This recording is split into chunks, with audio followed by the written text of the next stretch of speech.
Hai guys, sekarang kita udah di perjalanan menuju kantor KPK. Kita akan bertemu dengan Bapak Nurul Gufron. Beliau adalah salah satu wakil ketua KPK. Dan kita akan bertanya-bertanya tentang KPK dan korupsi dan lain-lainnya.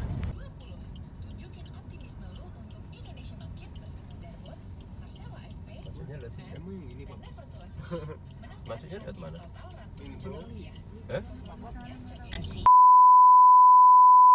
Assalamualaikum warahmatullahi wabarakatuh. Waalaikumsalam. Sekarang saya sudah berada di gedung KPK dan sekarang saya sudah berhadapan dengan Bapak Nurul Gufron, yaitu salah satu ketua KPK. Oke, kita langsung menuju pertanyaan pertama saja.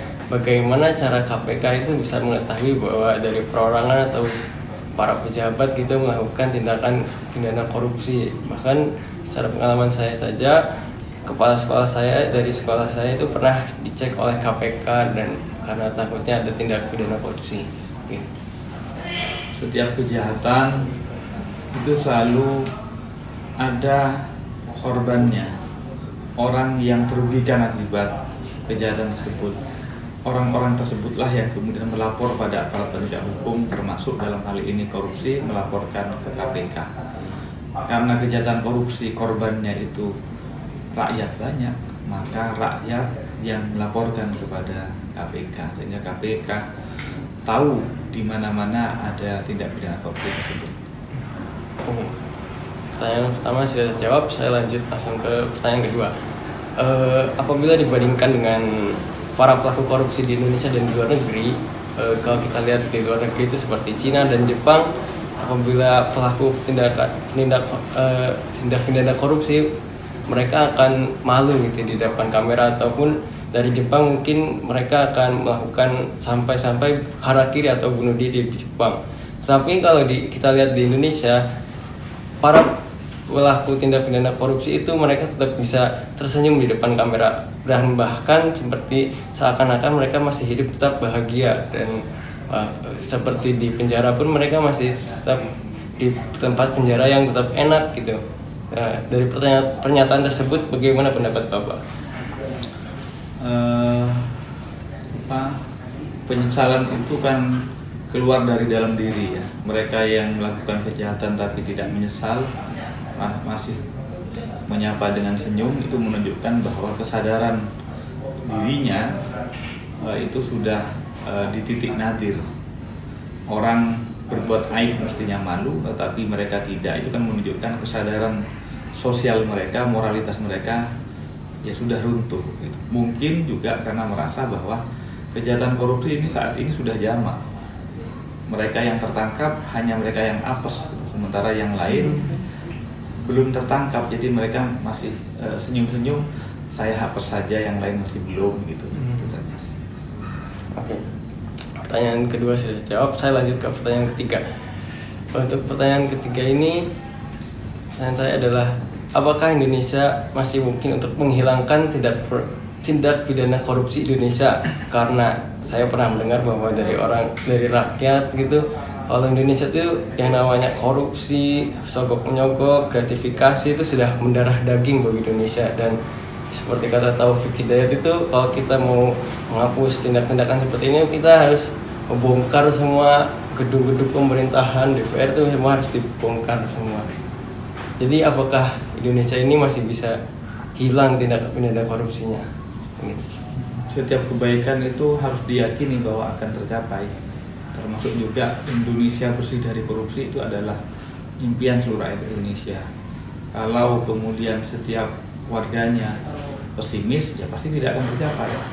Tapi kalau setiap warganya optimis, pasti akan tercapai. Sama dengan kemerdekaan Republik Indonesia tahun 45. Mungkin tidak semua orang yang bermimpi seperti itu, karena menganggap ini sudah ketaten ya, artinya kenyataan. Tapi masih ada banyak segelintir para pejuang bangsa, para pendiri bangsa pada itu yang bermimpi bahwa Indonesia harus merdeka, dan kenyataannya bisa merdeka. Jadi kepada setiap warga negara, khususnya insan muda, haruslah bermimpi bahwa Indonesia masa depan itu Indonesia yang bersih dari korupsi. Ketiga sudah terjawab, saya lanjut ke pertanyaan keempat. Jadi pertanyaan keempat adalah apabila saya nantinya menjadi pejabat atau apa gitu, terus saya ditawari oleh teman dekat saya, dan teman dekat saya ini mau gratifikasi, mau menjogok saya buat ini, melakukan ini, terus bagaimana caranya saya itu agar bisa terhindar dari tindakan seperti itu, agar terhindar dan tidak mau gitu? Ya harus memahami bahwa wewenang, jabatan, dan kekuasaan itu sejatinya adalah amanah, titipan, dan harus dipertanggungjawabkan. Pertanggungjawabkan kepada siapa? Pada pemberi amanah. Siapa pemberi amanah? Kalau jabatan publik adalah jabatan publik, artinya untuk publik, dipertanggungjawabkan kepada publik.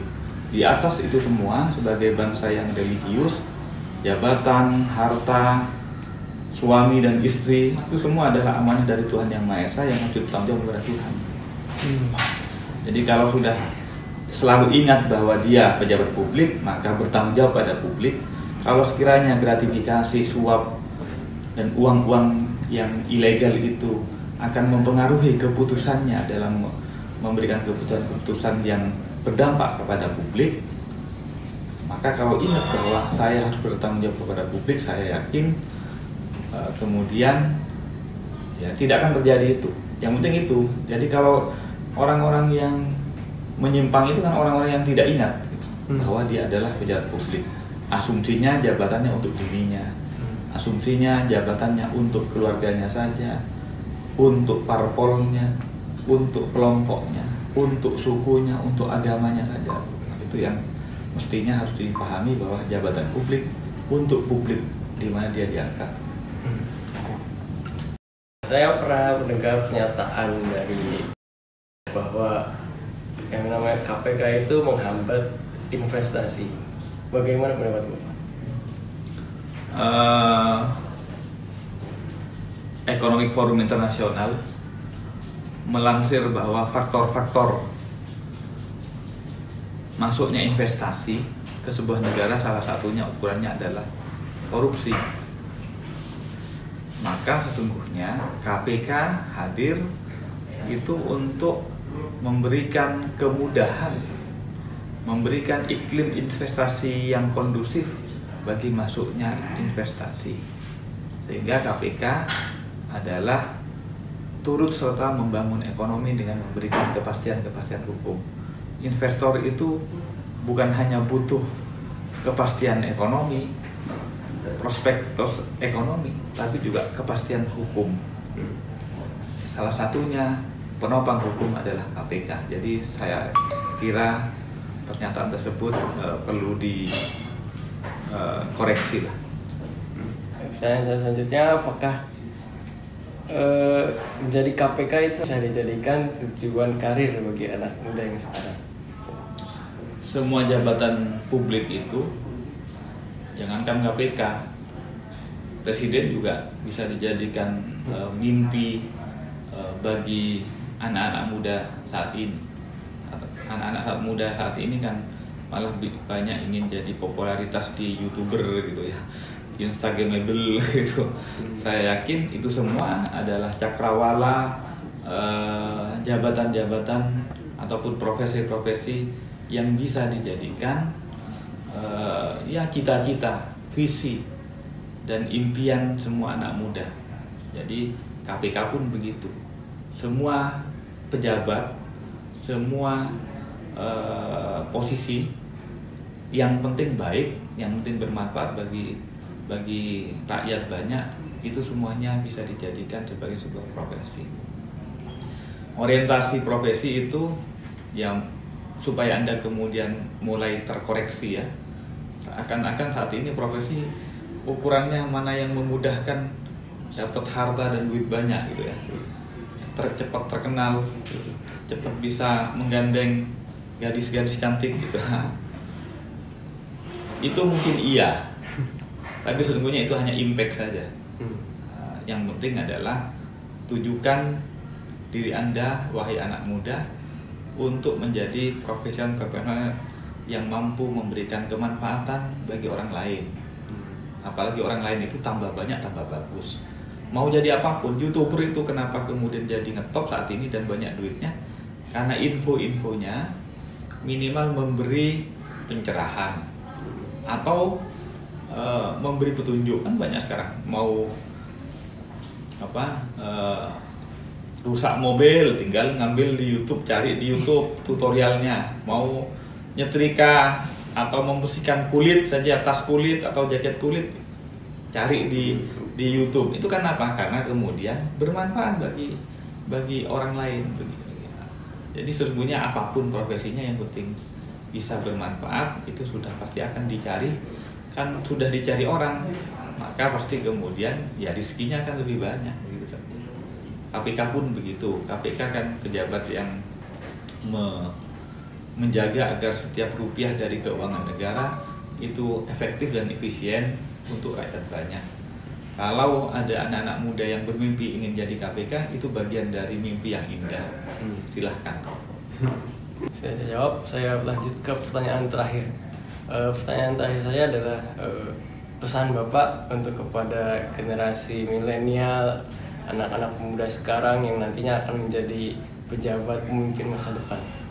Ya, masa depan adalah milik generasi masa depan.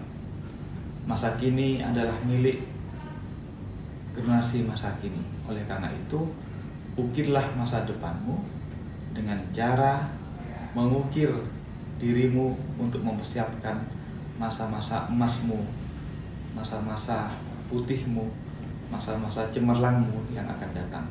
Untuk mengukir masa depan, maka ukirlah, persiapkan sejak dini. Kalaupun masa kini atau mungkin masa lalu masih gelap, masih hitam, malam pun kemarin kita lalui kegelapan itu dan kita saat ini terbit matahari pagi. Artinya kita harus tetap memiliki optimisme bahwa masa depan akan terbit dengan kecerahan sebagaimana mentari pagi ini. Oke. Sudah, pertanyaan sudah saya jawab semua. Terima kasih Pak Nurul telah menyempatkan waktunya. Terima kasih telah menjawab semua pertanyaan, dan saya mohon maaf atas semua kekurangannya. Saya tutup. Terima kasih. Wassalamualaikum warahmatullahi wabarakatuh. Waalaikumsalam warahmatullahi wabarakatuh.